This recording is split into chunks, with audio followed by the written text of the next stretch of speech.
When I was younger, I had nothing but an idea. I spent years working late nights, tinkering in my small garage, building and testing until finally, I had something that could change the industry.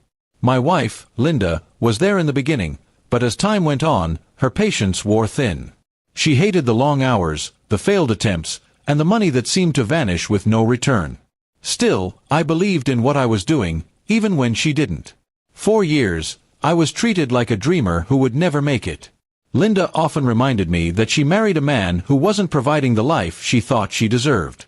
While I was buried in work, she became more distant, going out with her friends, buying things we couldn't afford, and living as though I was invisible. I noticed the coldness but kept my focus on my invention. I believed that if I could succeed, maybe it would fix everything between us. After countless sleepless nights, I finally perfected my creation.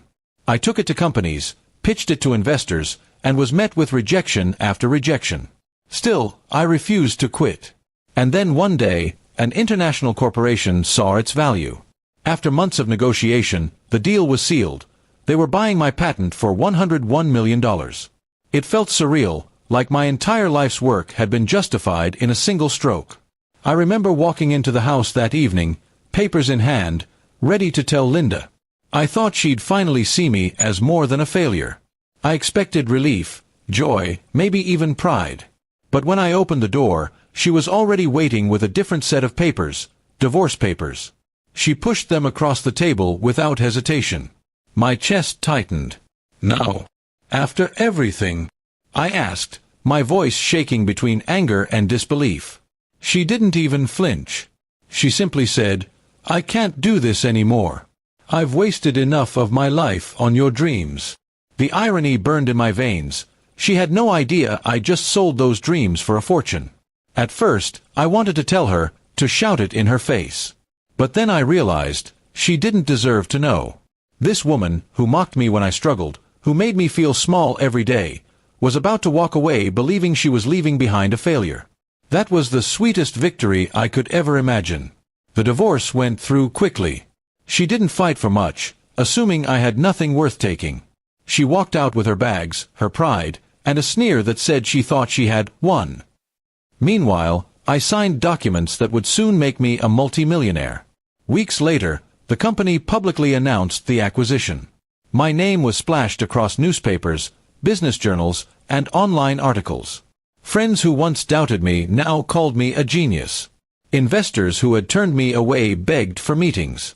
And Linda, well, she found out the truth like everyone else. I heard from a mutual friend that she nearly fainted when she read the news. She tried reaching out, leaving desperate messages on my phone, pretending she had made a mistake, that she wanted to talk. I never replied.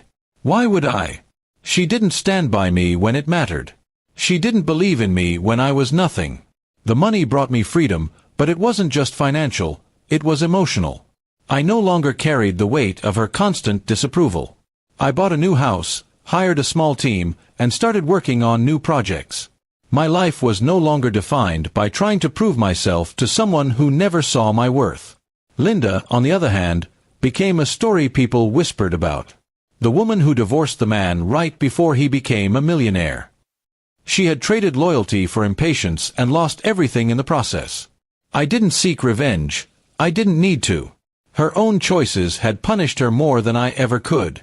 I often think back to the day she pushed those papers across the table. I see her face, cold and certain she was leaving behind nothing but a hopeless dreamer. She thought she was walking toward a better future, but in truth, she had shut the door on the best one she would ever have. Now, when I look at my success, I don't see money alone. I see proof that belief in yourself outweighs anyone else's doubt. I see a reminder that loyalty is priceless, and those who abandon you in your struggle have no right to share in your triumph. And every so often, I wonder if she regrets it when she lies awake at night. I wonder if she imagines the life she could have had if she had waited just a little longer.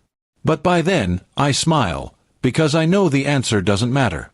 Her chapter in my story is closed, and mine has only just begun.